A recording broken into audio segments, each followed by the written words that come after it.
Before we get into the show, I just wanted to thank you guys for all your support and be sure to tune in tomorrow for episode 2 of the 30 in 30 challenge. Hey guys, welcome back to the show. I'm Parker Immerl, and this is The Conversation Station. Today's guest is a seasoned marriage and family therapist and professional clinical counselor who aims to seamlessly intertwine psychology and education by utilizing a trauma-informed perspective to guide individuals towards self-discovery.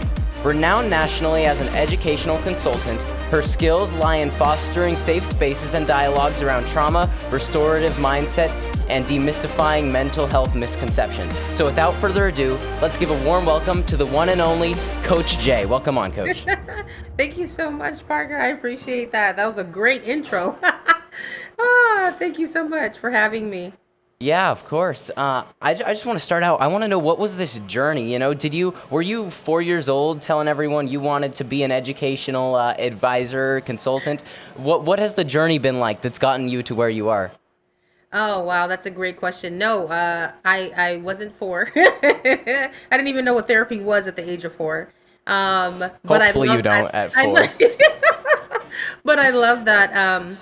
I grew up in church, and so I would see a lot of marriages, and a lot of divorces. And so when I did my research, when it came to divorce rates, the religious community had the highest That's rates actually of divorce, surprising.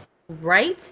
And so that kind of piqued my curiosity, along with just, I love human interaction and human behavior and like studying it and observing it.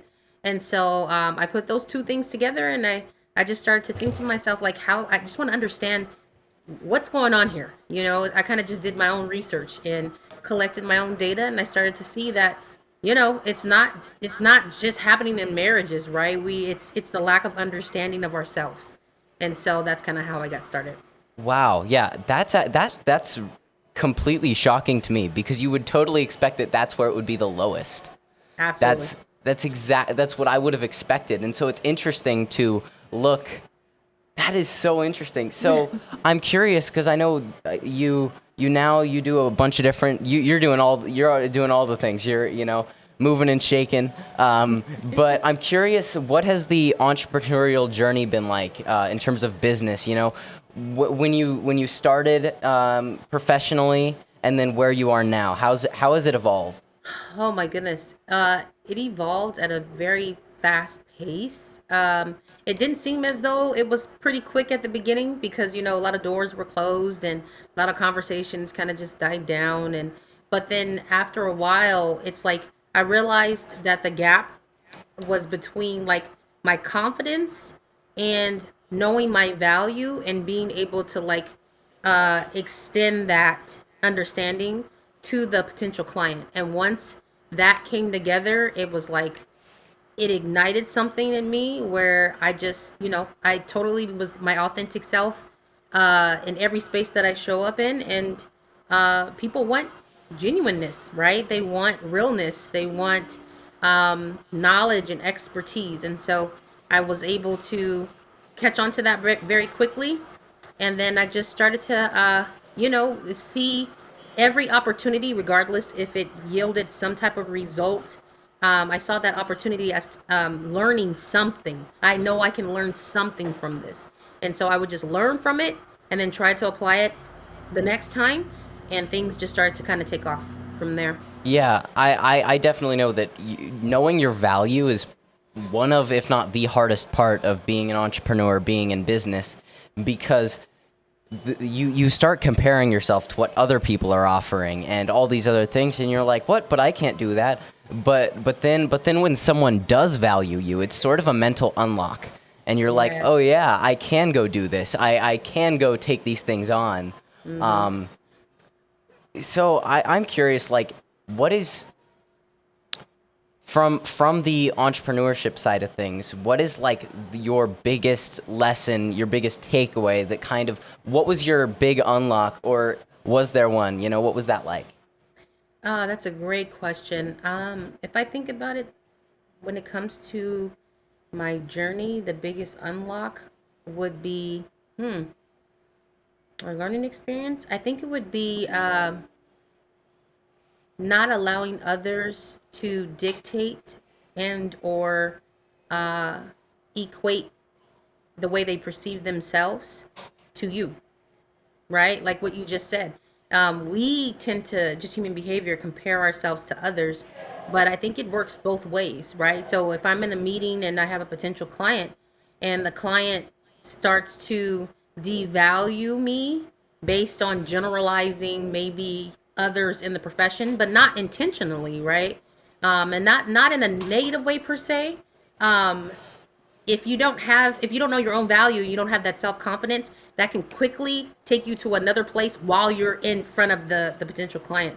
And so being able to kind of decipher, okay, are they really speaking of me, or are they generalizing, right? And if they're generalizing, I can't take it personal. And I always say this, don't take it personal, because they don't know me on a personal basis yet, right? So if I'm taking something personal that they're saying to me and it's a generalization, it doesn't really apply to me. And so I think that was my biggest unlock.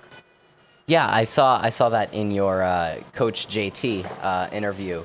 Yes. That one was confusing. You got Coach Jae and Coach JT, but you said if they don't know you on a personal level, how can you take it personal?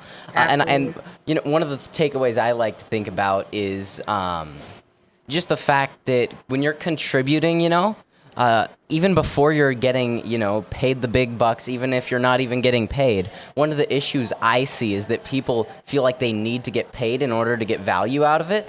But I'm like, if you're Yeah. working, you are both getting more experience and you are pushing yourself, pushing your abilities, but you're also building trust.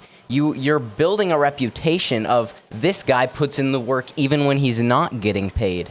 And that's Yeah. one of the things that, you know, Rodney focuses on. He's just like providing value. It's interesting because I'm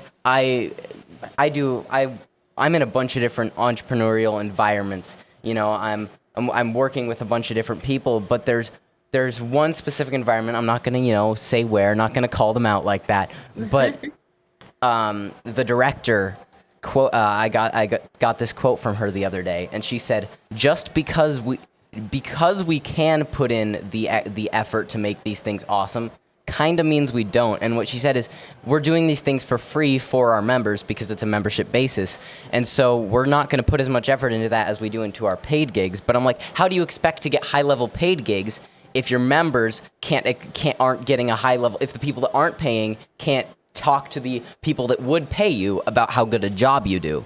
Absolutely. And it's one of those weird things where I don't understand that misconception, but it's also because since the start of my entrepreneurial journey, I have had Rodney just driving into my head that that's not how you do things. So it's so interesting to see the differences between the way companies run.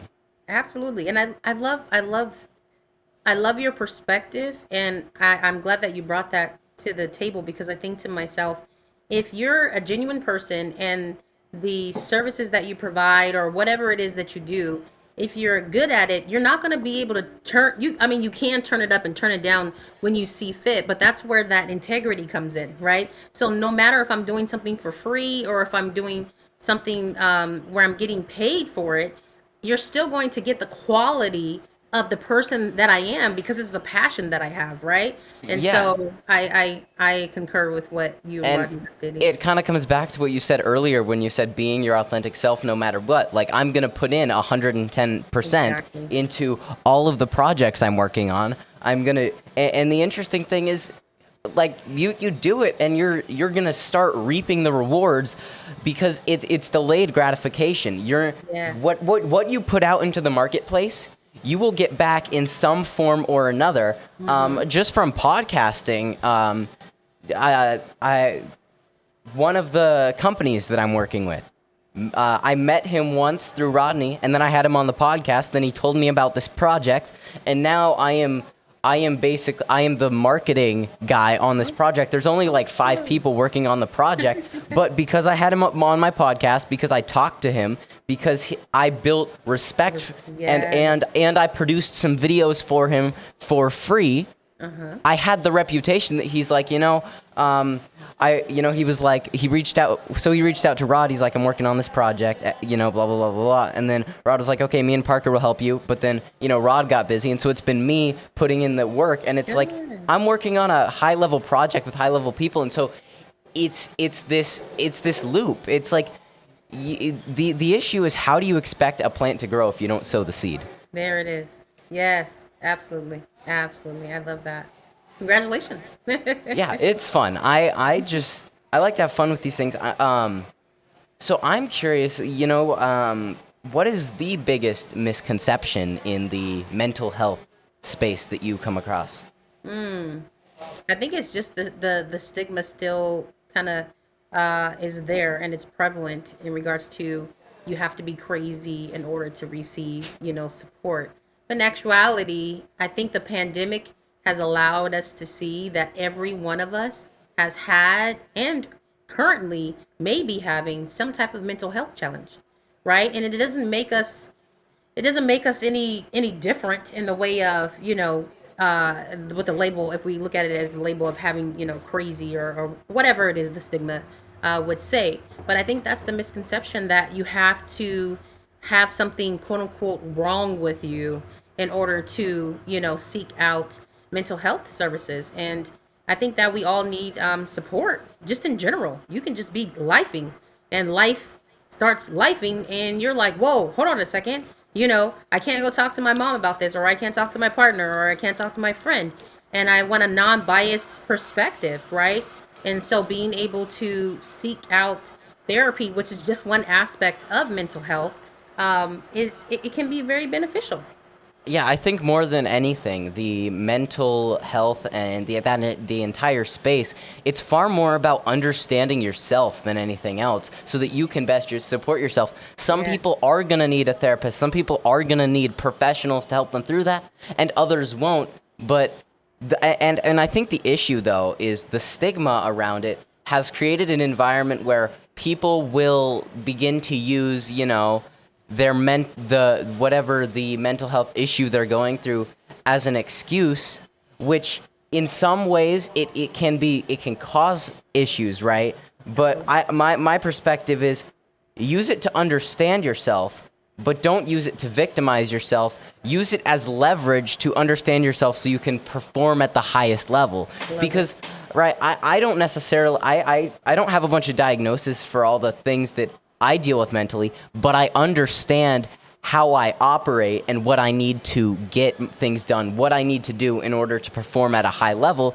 So as opposed to, feeling, terrible because I have X issue, I just know the solution. And I think that's what it's really about. Absolutely. Well said. Absolutely. I concur. I concur. Maybe I should title the episode Coach Jae. I concur. Coach Jae concurs. Oh man. I'm curious. So how did you get into the realm of the education side of things?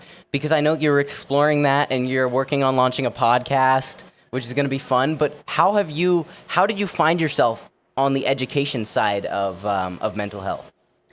So great question. Growing up, I come from a long lineage of educators. So my father, he was a custodian. My mother was a substitute teacher, and she went to get her teaching credential. My sisters are substitute teachers. My godfather, he's a retired superintendent. So there's a lot of different aspects of education that I was exposed to. And so me personally, I've been in education for over 15 years. So I've been a substitute teacher. I worked as a para educator. I worked as a basketball coach, so that's where I get Coach Jae from. Um, just the aspect of coaching in general, right? What do coaches do for us? They guide us, they train us, they amplify our skill set, right? They identify our skill set. And so just with that aspect of coaching, I thought to myself, okay, as in the education system, we're still human, right? The only difference is we're considered educators, right? So I thought to myself, what would it look like to be able to merge my knowledge of psychology, my background of being a marriage and family therapist and a professional clinical counselor, with education? And so that's how I got into consulting. As a therapist, when the pandemic hit, a lot of my caseload was teachers. So they would come to me on their lunch breaks. They would cry. They would talk to me about the challenges that they're having and how their mental health challenges were amplified because of the pandemic. And then my other side of my caseload were students. And so I had a unique position to be able to hear and be that middle ground for educators and students. And I decided to be able to take the information, not necessarily, their specific lived experiences, but drawing from those experiences, creating content, and then going back into the educational system. So working with different school districts, nonprofit organizations, youth, students, and being able to, like I said, merge those two worlds and then give that content to them in a way of support so they can support their positions. Yeah, I mean, like you said, you had the unique perspective to understand both sides, because no matter what, whenever, if even if one side comes to you out of the utmost honesty, they are never going to understand the entire picture. And Absolutely. so being able to work with not just one student and one teacher, but a caseload of them, it's it's really incredible, but it's really cool to see how, as opposed to just treating, each patient, or I don't know if that's not the right word, but client individually, you you utilize their, you know, the caseload to create something to support both ends, which is genius, because now you can even provide help to those who don't necessarily want to come ask for help. So Absolutely. I find that incredible, and Oh, thank you. um yeah, it's super cool. I mean, I Thanks. I I like to look at this and just kind of, you know, take up fun. It for me, entrepreneurship is the most fun, game to Absolutely. play. It's the most fun thing on the planet. So when I hear a story like this, where I'm like, you had, this is a quote I heard from another guest. It was, in order to succeed in business, you have to be at the right place at the right time and realize you're there and take massive and immediate action. So whenever I hear a situation where someone was in that situation where they were in the right place at the right time and they were able to identify and take it to the next level, it's such a cool story, because it kind of blows my mind, where I'm like, whoa, you did that, you know? Awesome, awesome. Yes, I would say I concur, but I'm I agree. I agree, and I love that quote because I think that's the huge aspect of it, right? Being able to identify that you're there, right? Because opportunities can come, but if you don't see that it is an opportunity or you can't identify it as such, then you're not going to approach it in the way of an opportunity, right? And it could just pass you by. So I love that quote. I love that. Yeah. So I'm so curious as to what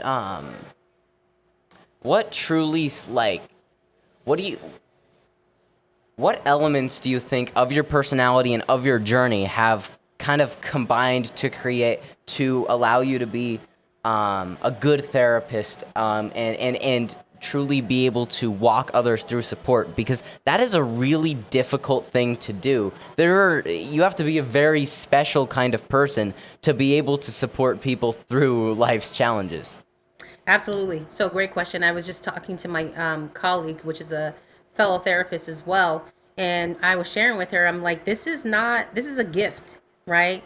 And I treat it as such. And I know that this is something that is like, I remember my director in my master's program when I went up for my testing, we sat together and he was asking me questions and he said to me, he said, "This is innate for you. This is like natural. This comes natural for you. Like therapy comes natural for you."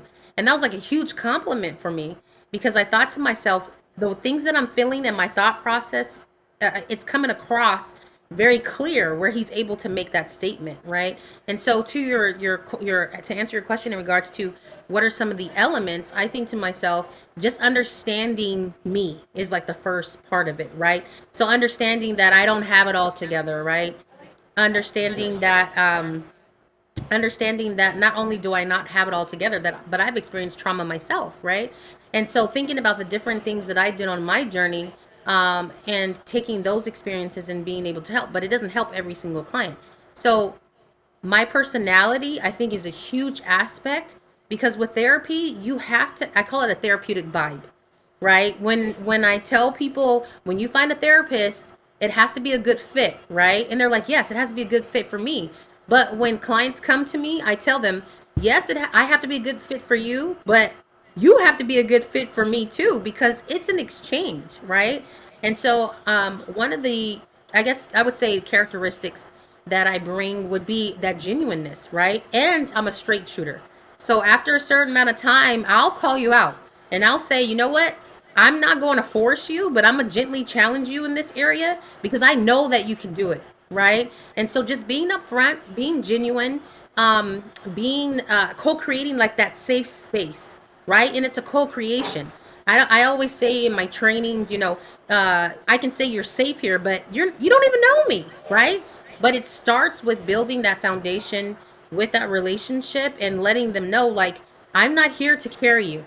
I can barely carry myself, right? But I'm here to walk alongside of you. And I think just that that setting that up at the beginning so that they know and they don't have to guess what they're in for, right? What you see is what you get. You get a genuine person with integrity, someone who's going to identify not only your achievements, but is going to gently challenge you in areas that you may not feel comfortable with. But I'm going to meet you there as we co-create this safe space, and we're going to walk alongside this journey as long as you allow me to. But you're always in control because you're the expert.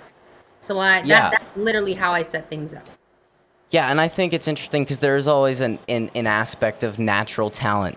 People always ask me, what's the key to public speaking? Because I'm a good public speaker. I'm like, I just have never had to see. People have said to me like, you should teach public speaking. I'm like, I can't teach public speaking because it's not a skill I had to learn. It was something that was there, and obviously I developed it, but I've never had stage fright. I've had fright of not being on stage. That's the kind of stage fright I have. I love it. But I think what you're talking about is I liked what you said when you're like starting it from the beginning, because I think we also see that in parenting, because if you notice, if someone has 3 kids, each kid is going to be raised a little differently, even because the parent's behavior has shifted from the lessons they've learned. Absolutely. Or maybe they're just tired of being a parent. You never know. But but I think it's interesting to look at it because that fundamental pattern that you start in that first year, that first period of time of knowing someone, fundamentally defines what your relationship is going to be like. Because even if you want to change your behavior later on, it's going to be infinitely more difficult to make that shift, and to make that shift on both ends, a year or 2 down the road. So setting up how you want it to be from the beginning is so, so important. Absolutely. Absolutely. Absolutely. And I think that's with every type of relationship, Yeah. that you build. Awesome. For sure. And one of the things you said is you're like, I'm not carrying you, I'm your guide. And I like to think of it as, you're not the horse, you are the guide. So you are, and I also think when you said calling people out, I think that is a very important part, because it's important to have someone to call you out, but not have that person be like your mom or your significant other.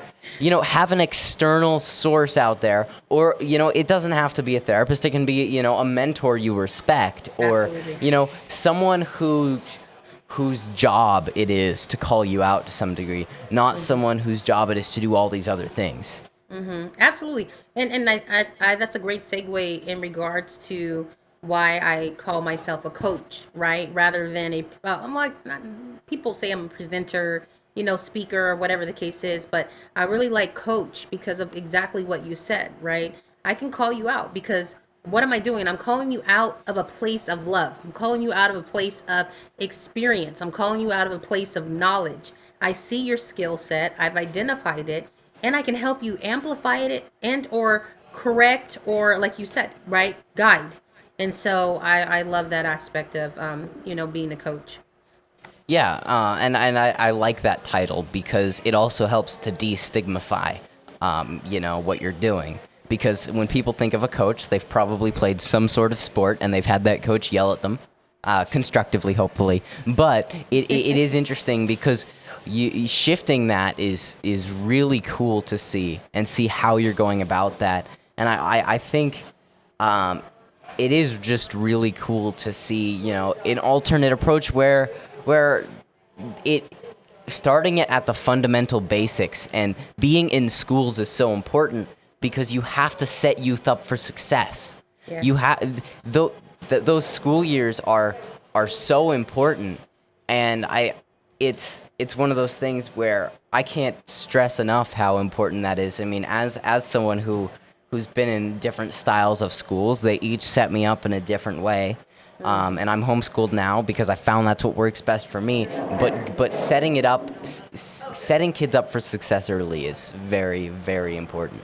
Absolutely. And I think the main part of what you just shared is how the child or the youth describes and defines success.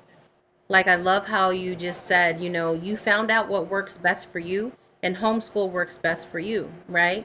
And you know what's best for you. And I think sometimes as adults and educators, parents, we try to do what's best for our students or our youth, right? I'm pretty sure a lot of us have heard, we need to give student voice. And I always say, we don't need to give student voice. We just need to co-create spaces where their voices can be amplified You and kind of heard. just need to listen. Yeah, it absolutely. It's like, no, they've been talking. It's just you don't want to hear it, right? Because it may not align with a policy or procedure or an initiative that you have in place, right? But ultimately, why are we here? We're here for them, right? We're here for our students. We're here for our youth. And so I think that was a great way of speaking in regards to defining success. Yeah, and I think it's one of the issues because I've done Waldorf school, right? Yes. Which is a different form of learning. I've done a Waldorf charter school, which a bit more like a public school. I've done an arts school. I have never been in the traditional public school, but I've also been surrounded by people who've been in it. And I think the issue is because being able to do these different forms of education and realizing that I didn't like all these different aspects, it set me up to understand what worked for me. And I think one of the issues I see in education is a lack of a personalized approach. Yeah. Because it's like, here's a kid, throw him on the conveyor belt and take the end product. But as opposed to, when you're making a spoon and every piece of metal that goes on that conveyor belt is the same shape, humans are so diverse. And so there are people that excel in today's education system, and they come out and they're super excited to go out into the world. But then there are people who don't. And I think one of the biggest shifts that needs to happen is we need to get a grasp on the fact that we should be taking this on a case-by-case basis. Obviously, there are general skills every person needs, but not everyone needs to know about what happened in the Renaissance, what one specific event in the Renaissance from 200 years ago. It comes down to what does this person need to know? How do they need to be taught is what's more important. What do they need to do to get their mindset right? Because the mindset is by far the most important part. It is the most important thing I have learned in my journey, is how to get my mindset right. But it's also something where I learned how to learn how to get my mindset right. Yes. Because every day I'm learning something new about my mindset. And last week I was listening to a song, and just one lyric in that song unlocked a whole nother level of mindset. And so it's more about setting people up to learn, but also not teaching them learning in a specific way where learning is sitting in a classroom. Education is infinite. Yeah. And so teaching it in a finite way when there's only one way to learn, it just isn't sustainable. I love that. You just made me think of, there's 3 different trainings that I do. One training is culturally relevant pedagogy, right? And what we talk about in that training is, or what I train on, is being able to help educators or just people in leadership understand the cultural differences of their youth and their students, but from a strength-based mindset, right? What you just said, mindset. And then the second training is implicit bias but with a trauma sensitive lens, right? Understanding each person's story, right? Sometimes we need to take out time to be able to ask not just our students but ourselves, like, what is your story, right? What is your narrative? Because a lot of us, our narratives have been given to us, right? Our identities have been given to us. And so being able to identify that for yourself. And then the last training I think of is just that trauma informed care aspect of things, and being able to understand what you just said, right? As an educator, as a coach, there are things that I have access to, right? So, mental health, I'm a therapist. So, I have a wealth of knowledge and resources in that area. As an educational consultant, I have a wealth of knowledge and resources in that area, right? As a life coach, I have access and knowledge and resources in that area. So, whoever has access to me or whoever's connected to me, they have access to those resources, right? And so, in building those relationships, we can identify what is needed, and then that's when the exchange happens. So if I have a student who may be failing a certain class because, like, say if it's math, right, they're failing math, it may not be that they're not quote unquote good at math. It could be it's just the common core approach that's not working for them, right? And so me being a therapist or being an educational consultant, taking out time to have that conversation, getting to know their story, right? What they like, what their dislikes are,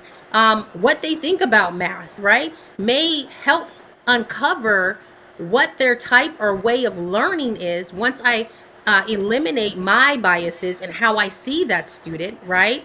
And then I can connect and help them get the resources they need, and or help the educator understand what approach needs to be taken to be able to give the student what it is that they need. Yeah, absolutely. And I think the other thing is just like for the student, if I were to speak to the students, the other young people, it's try other ways of learning, right? Okay, Yeah. so you hate public school, but guess what? When you get home, try learning a class in this way, or try doing this. Because one of the biggest things is when people struggle to learn, oftentimes it's both how they're learning and what they're learning. Because Yes. I can really not like learning X about history.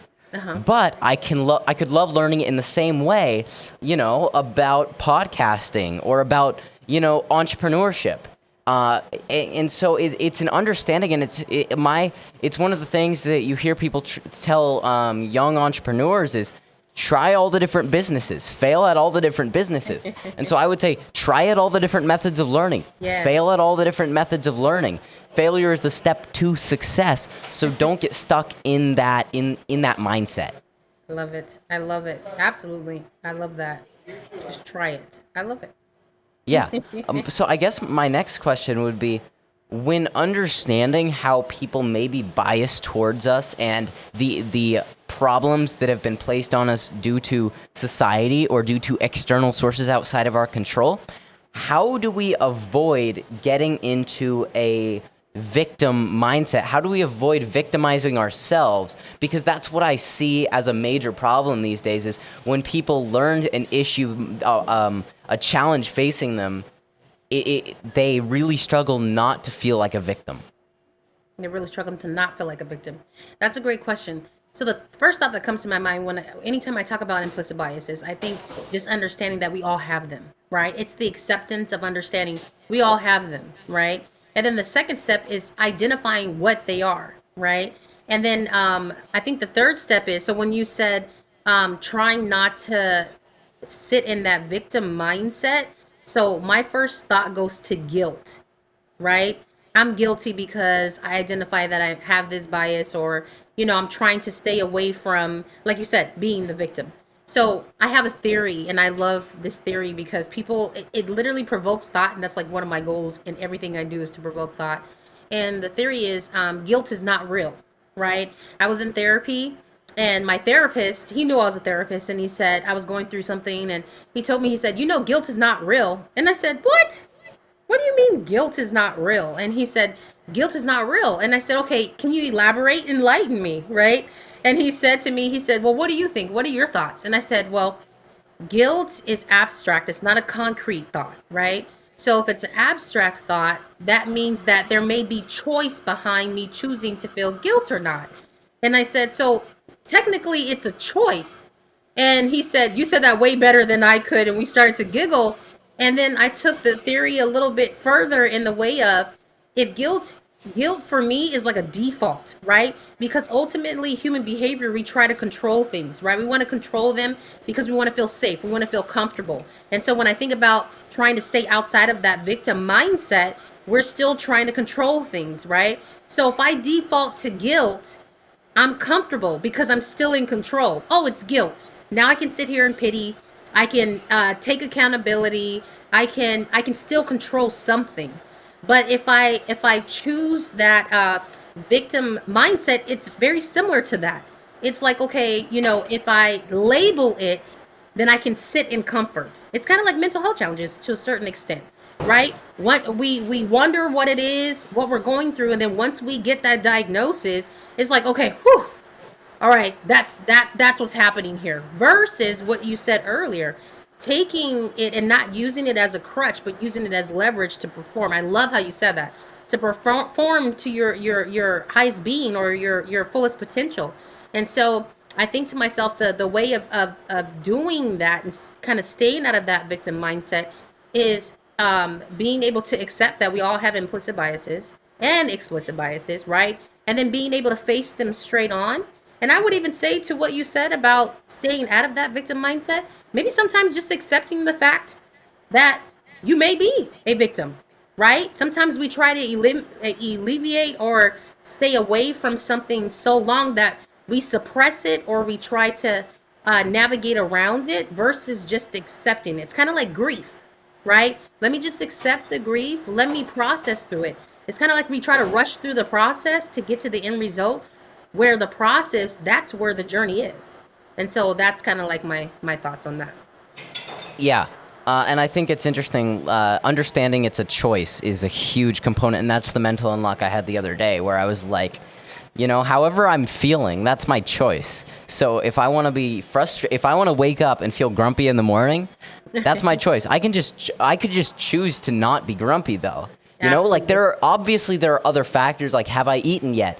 But at the end of the day, it's my choice whether I do that or not. And then what you were just brought it back to on the side of, understanding these things, but using them as leverage, right? And, you can also use these biases as people have biases against me, but the best revenge is success. The best revenge in anything is success. If someone hurts you, right? If someone, if someone hurts you, if someone doesn't believe in you, go be successful. And so that they can look back, when they go back to look at what has this person done in their life, they can see, so that they look back and understand that what they did didn't change the outcome. You still achieved the best version of yourself. Absolutely. And I think it's interesting because with the whole diagnosis, where, when people will be like, oh, I have ADHD, that's why I can't focus in school. And now anytime I can't focus, I'll just say, oh yeah, it's because I have ADHD. Like, obviously that's a factor. But understanding that, I prefer to take it from okay, I have ADHD, but the mental way someone faces their ADHD is going to be different for each person. So I know I have it, but it's not going to define me. I'm just going to choose to go and learn how I can support myself through my ADHD or whatever it is. I know that I have some sort of attention issues, right?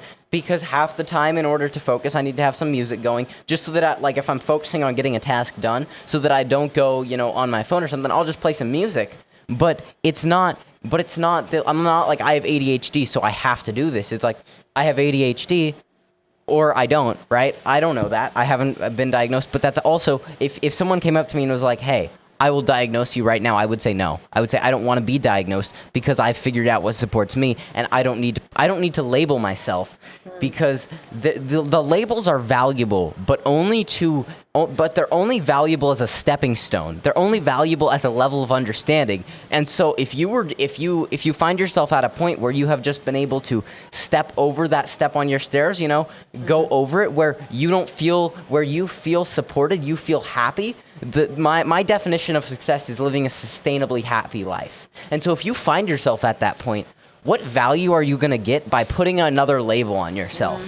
Because labels don't serve us. Labels don't serve us. Obviously, when you look at someone, you're going to label them mentally in your mind because that's human nature. But labeling yourself is valueless, because if I want to label myself as a 16-year-old kid who has a flowery shirt and has headphones that he had to put tape on, if I look at myself as a 16-year-old kid, I'm comparing myself to other 16-year-olds, and I am thinking about the limiting beliefs of other 16-year-olds. So I might look at it like, these people aren't achieving much, so therefore I can't achieve much. And so I think the big thing is you can't let others define you. You can't let the achievements or what other people haven't achieved, you can't let that define your definition of success, because your success is completely unaffected by the majority. Now, there are going to be people within X community that affect your success directly, but on a large scale, you have the choice on whether their issues, their problems affect you or not. Absolutely. You're amazing, Parker. I just want to say that you're amazing. The way that you just stated that, it's right on. Absolutely. I love that. Yeah. So I'm curious, as if you were to go back, right, and now you're in school, you're in your teens. If you were back then, what would the support system you would tell that version of yourself to take? How would you help that version of yourself become the best version that you could be at that time? And obviously going back in time is one of those things where you're like, I don't want to change it, because if you're content with who you are today, if you're happy with, then you don't want to necessarily go back and change. But if you were to take a similar person, right? So it's a similar person to you at that age, how would you go about supporting them on their road to success? That's a great question. It's so funny because my first thought went to, I wouldn't change anything because I wouldn't be who I am today, right? So I love how you gave that alternative. So if it was someone that was similar to me, I would help them or guide them in defining success for themselves first. Right? And so whatever that definition of success is for them, whether it's being a marriage and family therapist or being a famous basketball player or whatever that way they define success is, I would then help them, guide them and give them resources and tools, maybe even become a mentor, right? Find a mentor, find someone in the profession that is doing what you're doing and that is successful, but based on how you define success. Because there's a lot of people out there that are doing, what I'm doing, but I don't necessarily follow them or take heed to every single thing they do, because it may not be exactly how I want to do it, right? Or it may not be the results or how I define success. So I think that would be key, just being able to, find a mentor or someone who is doing what you're doing, and then just roll with it. I couldn't agree more. I think finding someone in the field that you can always change what you want to go into. Like, if you think that you want to be a potato farmer, but then you decide you want to be a firefighter, that's fine. You can always find another mentor. But finding someone who's in where you personally want to go and taking it from the perspective you want to take it from. I mean, I know this from experience. So there's a mentorship program ran by a guy that Rod actually went to high school with, named Matt Bedreau. And it is called Apogee Strong, and it's about, it's for young men, building them out, helping them become the best versions of themselves. And you talk to a bunch of different mentors. And so that was one way where, just as my core being, that was the biggest mentorship for me on that front, like learning, who I wanted to be and getting perspective for all the different types of people. But the entire time I was in that program, my parents have known Rod for years. And basically the first time I met Rod, I just knew he was doing what I wanted to do. And so for the last, since 2020, I have been working with him and talking to him consistently, and obviously my responsibilities and the things I'm doing with him and for him have ramped up, over the years. But it has been the biggest stepping stone towards my success, because I'm like, now instead of feeling like I don't know what I want to do, I have a framework, and I have that person as my guide. The person that is at the place I want to go to is my guide. The person that's gotten there, the person that's done the drive. So it's like if you wanted to go, to someplace you'd never been. You want to drive there in your car. You can either drive there, or you can ask someone who knows how to get there, who can give you the directions. You can either just drive taking random turns, like with a general idea of I'm going this direction, or you can go talk to the person who's like, here's the wrong turns I made, here's the turns you should make. Yeah. So that would be my number one thing. Find a mentor. And then once you get there, once you're successful, or while you're still along your journey, be the mentor for the people that are on the same path. Absolutely. At the place I work that I was telling you about earlier, where so they have some issues around putting in the effort. That's just the director. All the other all the interns there want to put in that effort, but there's one guy there who I agree. If you're watching, I'm talking about you right now. He's on a similar path to me, and he's me 2-3 years ago, and so I'm like. So my goal is to, talk to him and mentor him to the best of my abilities. Obviously, I'm not, making $1 million a year doing, crazy high-level projects, but I understand those first steps. And so that would be the thing. Find a mentor and then be the mentor. Yes, love it. Love it. I concur. How many times have you concurred? Concur counter. I'm gonna pop up. I'm gonna do a clip on Instagram. It's gonna be like, every time that Coach Jae has said, I concur.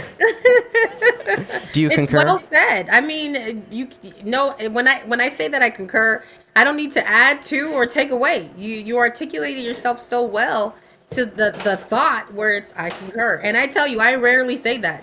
So you're right on, Parker. Right on.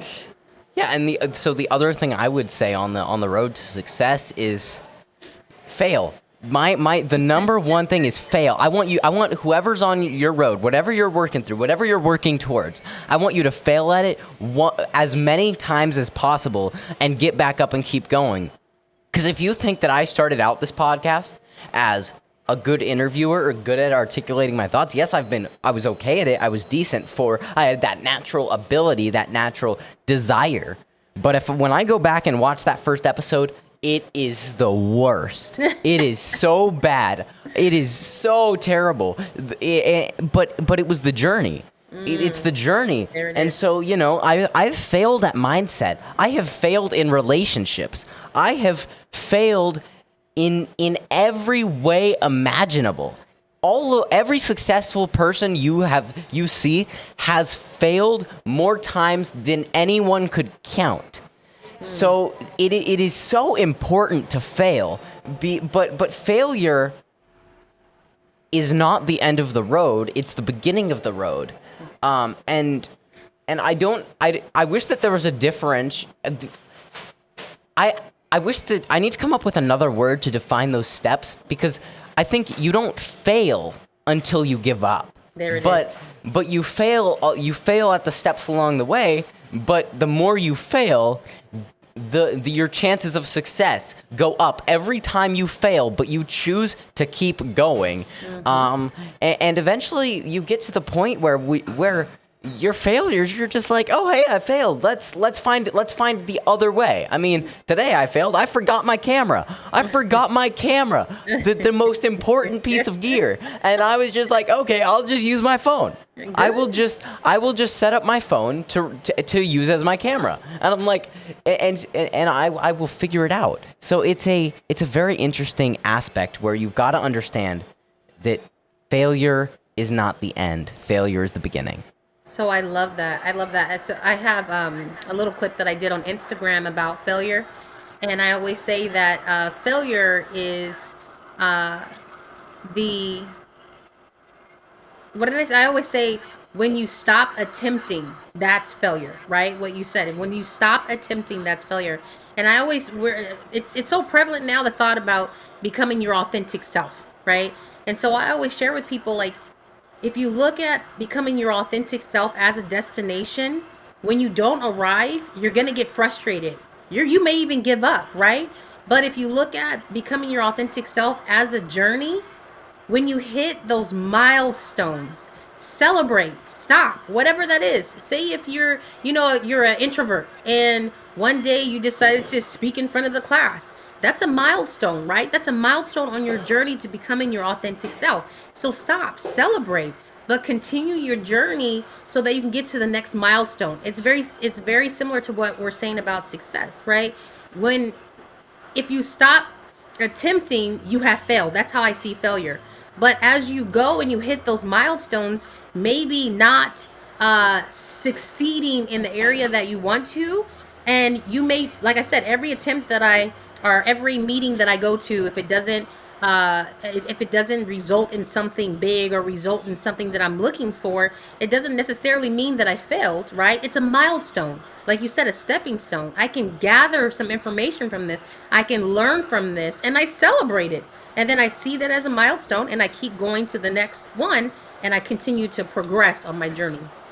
Yeah, I mean that's exactly it. I think that is the fundamental lesson that if I were to break down, all all the top guys that you come to think of when you think of like successful entrepreneurs, wildly successful, and if you broke down all of their podcasts, you start to put together the message of failure is just a step on the road. Failure is a fork in the road where you get to pick whether you're going to keep going or you're going to go back. And whether you're going to take the hard road to success or the easy road to mediocrity, which is a very big thing because it's a choice. Every time in life, at every step in your journey, you have a choice. Absolutely. You can choose to follow through on what you say, or you cannot. You can choose to put in the effort, or you can choose not to. You can choose to follow through. I mean, I'm doing 30 episodes in 30 days in the month of September. I decided that randomly at a coffee shop that's what I was gonna do, and then and then I decided it, sat on it for 2 days, and then I forced myself that I'm like, okay, I decided that's my decision, and I've decided that it's what I want to do. To challenge myself. And it's the fact that I know that I might fail at this. I know that I might not do 30 episodes in 30 days, but it's the fact that I might fail and then I can go and try again. Like I can go, and it's exciting because, and then what you were saying about being your authentic self, I'm excited. I got to put out, I'm putting an announcement out tomorrow about the 30 episodes in 30 days. But I'm also adding another element to the show. So along with these interviews, there'll be a couple of episodes a week that are just me sitting down and sharing my thoughts, whether it be takeaways from interviews or whatever, just because then, because to some degree, as an interviewer, what I talk about, what things I share is always going to be defined by who I'm talking to. And so doing this, I'm like, I'm doing it because I think it's going to be an interesting experience as being able to just share my opinion and create the kind of content I want to create, have some fun with it. I'm super excited for that. And I believe that, I don't know what order some of these episodes are coming out, but I'm excited to just share how I feel. And it's going to be kind of a step. It's a big step because when you're sharing your personal opinions as opposed to piggybacking off the opinions of your guests, it is a very big step. It's kind of a leap of faith because you're like, now I'm sharing my views. I'm not just agreeing with someone. Yes. I am explicitly saying what I agree and disagree with, and some of it may be polarizing. So it is a leap of faith. But I also understand that the people that are here to support me through my journey will still be here to support me through my journey, no matter if they disagree with what I say in one episode of a podcast. Absolutely. It's a fraction of who you are, right? It's a part of you. I love how you said you're just going to share your mind and share your thoughts. Congratulations. I think that's huge. I'm excited to be able to hear your thoughts, just getting a snippet of, this interaction and hearing you articulate yourself and share your responses and your thought processes has been exciting. So I'm just excited to be here. Yeah. So for all the viewers at home and listeners, how can they find you? What big things are you working on? How can they support you? And how can they find you? What's all that look like? Awesome. Great question. So I do have a website. My website is www.coach-jae.com. So you can go to coachjae.com and find me there. Just fill out a, contact me. I would say slip, but it's virtual. So you can fill out the information there and connect with me. That's probably the easiest way to be able to connect with me. But it doesn't matter who you are. You can be an organization, nonprofit organization, a youth organization. I do youth speaking engagements. I do a lot of facilitations, not just with educators, but leadership. You can be a corporate company, business that's looking for leadership training. The topics that I train under, the umbrella, diversity, equity, inclusion, but also restorative mindset, which we talked a lot about today, right? What would it look like to be able to restore and kind of provide and provoke thought when it comes to our leadership, because that usually those are the individuals who set the tone. And that's why I love going into the school districts and working with our educators, because as educators, we have such a huge impact daily, when it comes to our youth and when it comes to our students. And so that's the best way to get in contact with me. But I would love to meet you. So please reach out. Yeah, and then before we hop off here, what is the final, if you were to give one piece of advice to the people at home, what is the one takeaway you want to leave them with? It's so funny. It's very simplistic. And I said it on JT's podcast. Be kind. Just be kind. We are all going through things in life. Life is lifing. And, you never know what someone is going through. When I go through the line at the grocery store, I always ensure I smile and I ask how their day's going when I'm, speaking to the cashier, because it makes such a huge impact. Sometimes people go throughout the day without even interacting and receiving an interaction in a kind way. But kindness is free, smiles are free. And so let's extend those smiles and kindness to each person we interact with on a daily basis. Yeah. All right. So to everyone at home, remember to be kind. I'm Parker Immerl. I've been talking to Coach Jae, and this has been The Conversation Station.